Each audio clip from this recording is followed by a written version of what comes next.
こんちは。4G 初めから攻略パート44です。前回は G 級ダラ原種を攻略し、ペダンマデュラを作成しました。今回は DLC の解禁編第2回として、例の最強防具を作成していくよ。これも 4G プレイヤーにはおなじみですね。頑張っていきましょう。よーし、それじゃあやっていくぞ。まずはイベクへやる前の準備だ。前回忘れていたペダンへの極限強化を施します。もちろん攻撃です。これにより倍率は320まで上昇。発掘純倍率を超えるほどです。それでいて、白流すと爆破とスロイチ完備だからね。これを完全に超える発掘を掘るのはかなり難しい。アックスコンペアにいるカンストでもペダン装備とか、普通の光景でしたからね。それでは完全体となったペダンを持ってイベクへ攻略と参りましょう。今回やるクエストはこれ。見るも言うも聞くも去る。例の防具を作るのに必要なクエストです。思い出深い方もいらっしゃるのでは。大連続とはいえ、最初の2体がケチャにババーシュ。大したことないクエストのように思いますが。いずれも強化個体になってるよ。特に攻撃力がかなり高い。冗談抜きで普通に難易度高いクエだと思う。舐めてかかるとマジで痛い目見るよ。体力も複数とクエにしては多めだと思います。多分 G 級の単体狩猟クエとあまり変わりません。そういうわけで時間も結構かかります。ちゃんとした準備が必要ですね。ケチャとババの初期位置はここだね。最初は合流してるよ。ババはちょうど移動していきましたね。ケチャから手をつけたいのでちょうどいいです。ケチャは肉質こそ柔らかいですが、G 級はモーションが強いので気が抜けません。あ、これこいつも移動しちゃうな。このクエ、移動先被ること多いんだよね。ババ君が自発的に移動したのはラッキーでしたが、移動を決めるルーチンも似てるみたいですね。案の定、移動先で合流してたね。ここはババ足を肥やそう。危険度的にはケチャの方が有効ですが、ババに当てても割かし早めに移動してくれます。あくまでも割かしなので邪魔されることも多いですが。今回は速攻で移動してくれたね。この隙にケチャを倒してしまいたい。ケチャ戦に限らずだけど、コツはとにかく欲張らないこと。むやみなボタン連打は禁物だよ。ガジューシュは1ターンが短いですからね。その場に留まると危険です。総中根は外した際の隙が大きいので、そう簡単にはいきません。スティック X の月攻撃が差し込みとして優秀だね。これはすぐ回避につなげられるし。月攻撃以降は相手のリアクション次第ですね。ひるみや転倒を確認してから追撃します。なるべく正面に立たないようにして、体力にも常に気を配りましょう。ガジューシュ特有の足削りが厄介だね。1回あたり1割くらい削られる。ケチャといえど攻撃力が強化されてるから、いつの間にかピンチになってたりするよ。このクエ、初見や久々にやると、その難易度にびっくりしますよね。クエストのアイコンは強そうに見えないからね。単なる連続クエだと思いがちだよね。大抵は最初の2体と戦ってるうちに、なんか強くねって思うだろうな。今、早速ピンチになってましたね。体力かなり削られてました。オツならダラ原種で2回やらかしてるので、今回は移さなくていいですよ。いや、ダラ戦の魔動画用に撮ったものじゃないんだが、そうだね。気をつけていこうか。おっと、これは弱りましたね。なるべく逃がしたくないですが。単発火力はまあまああるが、どうか。よーし、ここで仕留めきれたぜ。やっぱり強かったな。もう5分超えてますね。G 級単体クエだと5分以内に倒せたんですが。やっぱり複数とクエにしては体力多めになってます。そんじゃ、続けてババーシュもやっていこう。最初の2体を倒すまでラーは出てこないはずだ。この子はケチャよりさらに厄介ですね。火力は高いし攻撃も鋭いです。G 級は攻撃の後隙が短くなってるので反撃も取りづらいですね。シンプルにモーションが強いんだよね。相変わらず突進は予備動作ないし。ケチャに比べると肉質も渋めだ。体力はそこまで多くないみたいだが。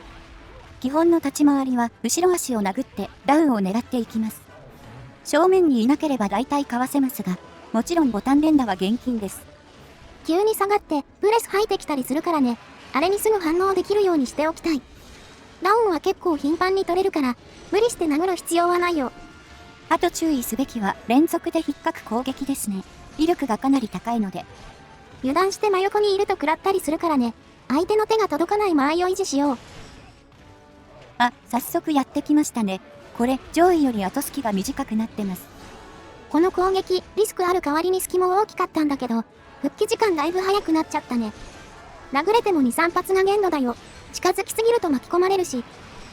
で、悪臭にも注意ですね。これは上位と変わりませんが。連続で食らうとすぐピンチになっちゃうので、消臭玉はちゃんと持ってきましょう。回復できない時間、思ったより長いからね。ノーダメでさばききるのはさすがにしんどいな。消臭玉って使用頻度は全然高くないですが、必要な時にないとかなり困るアイテムですね。幸い、店売りで確保するのは楽ですので、忘れず準備してきましょう。必要なのはババ足とゲネルくらいかな。ゲネルは悪臭の頻度高くないが。回復できないと手数も減りがちだからね。横着せず行こう。ぶら下がりながら火をこいてますね。これは先行で落としましょう。先行中は突進の頻度が落ちるので、まとまった攻撃チャンスになりやすいです。その代わり適当に攻撃を繰り出すから、それに引っかからないように注意だね。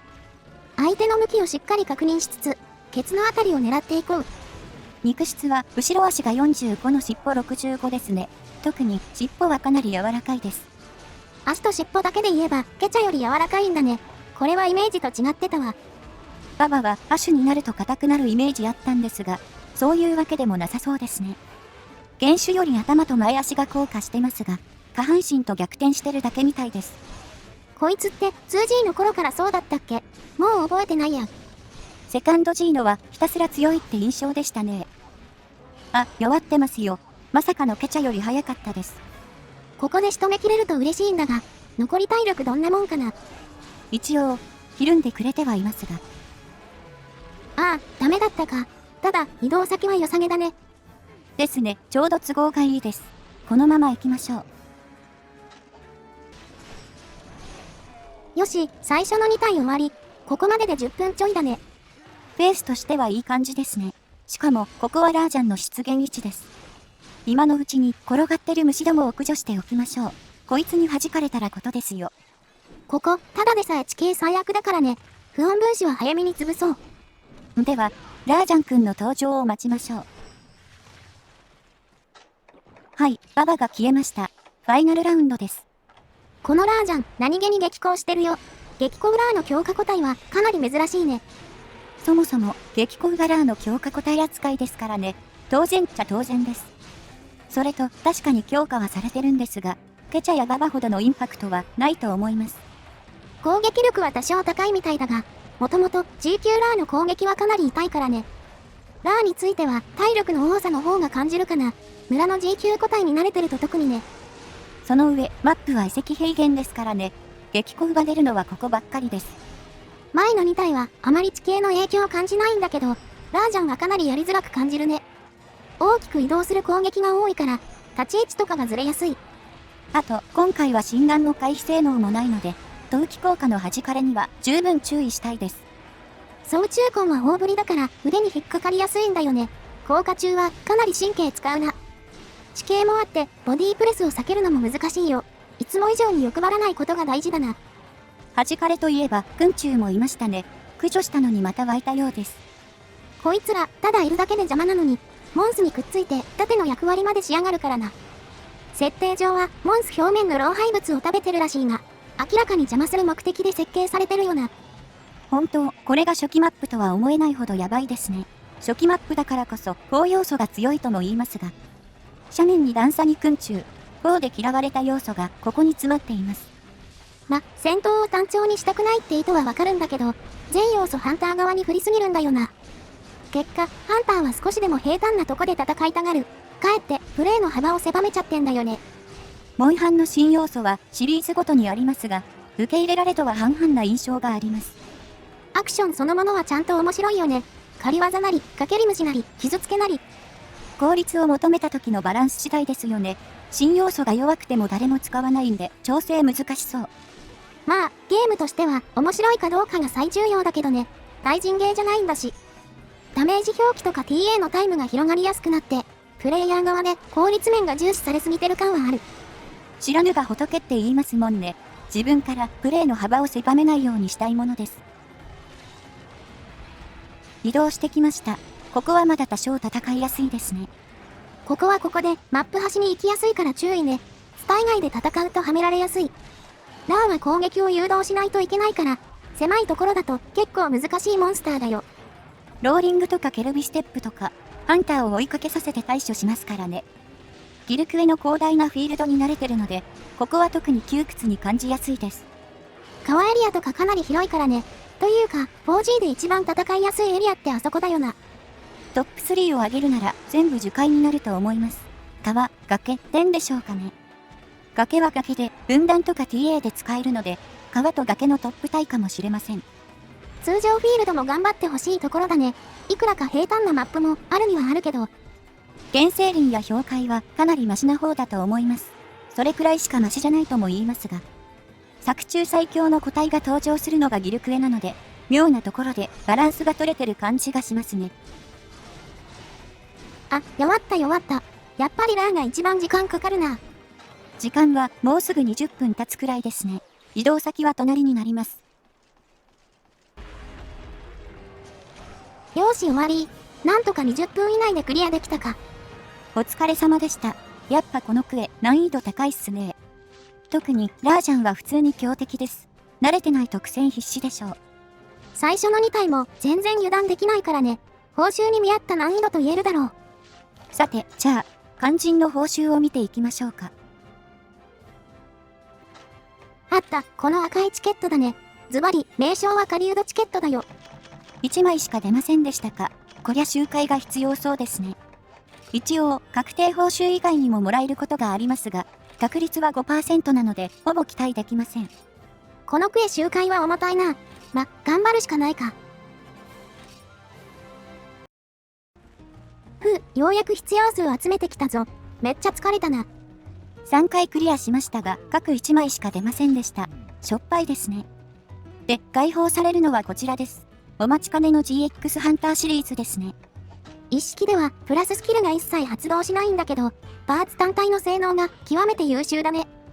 胴と腰が体験用としてかなり強力だよ。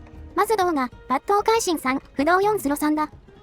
で、腰がため短縮6スロ3です。これ 1V で集中が発動できますね。あとは、胴バイカを2つつければ、今後歌い、抜刀会心、集中がつけられます。胴腰ほどじゃないが、頭もいい性能してる。ノートウ6スロ3だから、1V でノートウ術が発動可能。以上のように、体験、特に匠不要の体験にとって理想的と言える防具になっています。欠点としては、匠が縁遠いことと、研ぎ師マイナスな点、くらいでしょうかね。この欠点も含めて、相性最高なのがログレギだね。ログレギの強さは、この防具に支えられてると言ってもいい。匠はもちろん、性質上と意思そのものが不要ですからね。実質デメリットなしで運用できます。おまけに GX ハンターは防御性能も高いです。防御力、耐性ともに優秀ですね。そうそう、作ってないが、腕も闘魂6スロ3で超優秀だよ。これは、体験以外でもかなり重宝するね。通撃6スロ3クラスのお守りがあれば、弱特挑戦者の両立が簡単にできるんですよね。逆に言うと、プラスのスキルはお守り次第になりがちです。防具の性能にお守りがついていけないレベルですね。このデータがまさにそうなった。弱特から集中まで発動できたはいいが。これ、お守りが何の役にも立っていません。防具だけで全スキル発動してます。お守り単体で1スキル発動できないと、防具の性能を持て余しますねこれ。さすがに凄まじい性能だな。今更だけど、作るのちょっと早かったかな。まあ、困るもんでもないし、別にいいか。お守りもいずれ手に入るだろう。それじゃあ、せっかく作ったし試し切りでもしますかね。軽くいけるもので。ログレギに GX ハンターと来たら、あれしかないでしょう。軽い相手かは微妙だが。やっぱりラーになりますよね。スキルがぴったりすぎます。140ラーは2パート前にやったばかりだが、その時とどのくらい差が出るか見ものだ。前回のタイムは12分19秒でしたね。そことどれくらい差がつくか、です。変化としては、攻撃中が弱特になったところですね。あとは、耳栓が今後歌いになりました。火力面での差は弱特のところだけだね。果たして、これでどのくらい変わるだろうか。それじゃあ、改めてやっていきましょう。さすがにラージャンだらけなので、短めにお届けします。しかし、GX ハンターが出てくると、いよいよ 4G の雰囲気出てくるな。お守りが出るまではなかなか本領発揮とはいかんが、イベなしとは運命の差だよ。イベなしの影響はいろいろありますけど、GX ハンターの有無が一番大きいかもしれませんね。プラミラやペダンが強いとは言っても、強力な発掘武器が出れば代用はできます。防具は発掘で代用できないからね。唯一無二すぎるよな。腕とかはまだわかるんですけど、銅に関してはちょっとやりすぎとすら思いますね。そうだよね。不動と抜刀会心って体験さんどうぞって感じだよな。よし、まずは一発目の解除完了と、ここまでは何も変わらんな。攻撃中の状態でも、石を使ってれば2発で腕のひるみは取れていましたね。解除してからのひるみが重要なんですが、必要な攻撃回数は変わるでしょうか。今、後ろ足に非会心のためが一発入ってるね。次の一発でどうなるかな。期待値は結構上がってますが。さすがに2回でひるんだりしませんか。一発目で会心出てないせいですね。ということはおそらく、ひるみに必要な攻撃回数は前と変わってないだろうね。弱徳だけのロムレギだとこんなもんか。やっぱり挑戦者までないと2発で点灯は無理だな。弱徳挑戦者があれば、ログレギでも2発でひるみが取れるようになるんですよね。もしかしたら挑戦者以外でも足りるかも。お守り次第ですが、試す価値はありそうです。GX ハンターは倍化が楽ってだけで普通の防具と組み合わせても強いからね。不動や抜刀会心は装飾品でも補いやすいですからね。銅と腰をベースに色々カスタマイズできます。まあ、弱徳挑戦者の体験装備の場合は、上から 4V が GX ハンターになったりしますが。その他、居合の発掘防具を 2V 入れるのも強い。5ポイントの頭と腕を用意すれば、それで OK だ。確か居合セットも通撃6スロ3が必要だったっけ。今一番欲しいお守りだな。通撃を持つお守りはイベクエ防具と相性がいいですよね。なぜか同梱の SP を持つ強力な防具が多いので。それこそ GX ハンターとスターナイトもそうだね。火力を盛る構成によく使ってるイメージあるわ。あ、やべ、油断してた。体力ガチでミリですわこれ。むしろよく耐えられましたね。この装備、鎧玉が足りず、防御670しかありません。GX ハンターと倍化のセットでも、最大強化すれば防御力780くらいまでは確保できます。700後半あると大抵の攻撃を一撃耐えるようになるね。これってそういう調整されてんのかな。最高レベルで受けるダメージについては、確か MH4 より 4G の方が軽くなってたと思います。4の頃は本当に一撃でやられることが多かったです。もううっすらとしか覚えていませんが。ステータス強化以外のところで難しくしてるよね。極限状態がその筆頭ではあるが。さて、ラージャンは再局しましたね。解除1回目は順調でした。近年稀に見る両個体だったね。ビームを連発してくれてた。こりゃタイムも期待できそうかな。装備同士の比較はしづらくなるけど。ローリングの一発以外、ダメージ受けていないですね。この調子でいきましょう。今、しれっと不動のいいとこ出てたね。サイドステップの削りでこけなかった。ステップ、回転、ビームの確定行動はチャンスだが、ステップでこけると回転を食らいやすいんだよね。回転攻撃ってラーの左側の判定がかなり強いので、さっきの位置だと巻き込まれてそうですね。不動効果、地味ですが戦闘への影響は大きいです。これで助かる命も多いと思います。外すと物足りなくなる系のスキルだよね。GX ハンターのおまけ的な立ち位置かと思いきや。そう考えると、ほんと体験は恵まれてますね。他の武器種じゃなかなかつけられませんよ。スキルの重さ的には耳栓と同じくらいだけど、聴覚保護がつく防具ってたくさんあるからね。その点、体験なら必須スキルを揃えたら自動でつく。4G に愛されし武器種だね。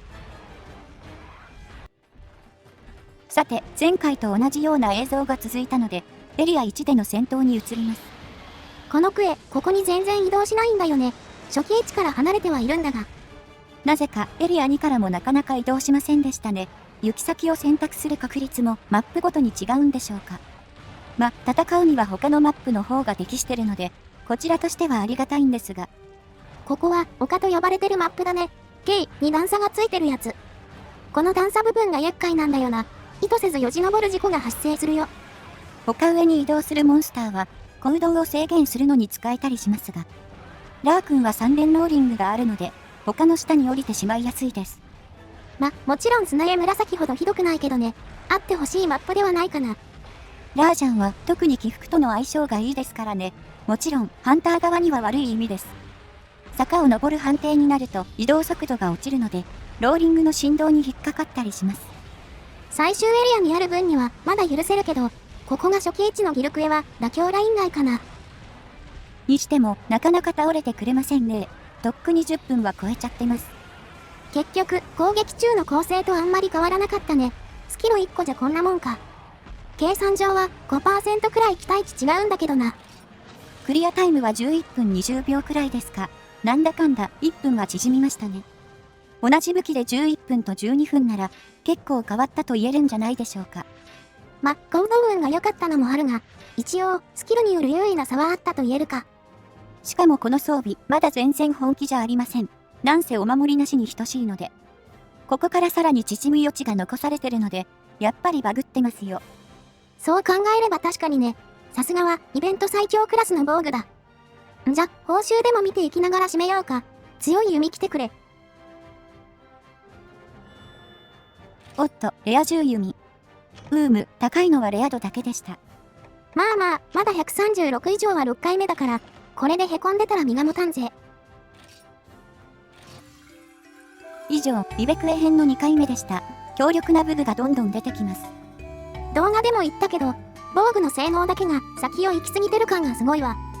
これに見合うには、いいお守りが必須だよ。つまりギルクエ集会がいるわけだね。実装当時はギルクエ、リベクエの順になりましたが、今となっては逆転してますね。まあ、遊べるだけ恵まれてるのでよしとしましょうか。まだまだ見せたい装備がたくさんある。順番に解放していこうね。ほいじゃ、次の動画で。またね。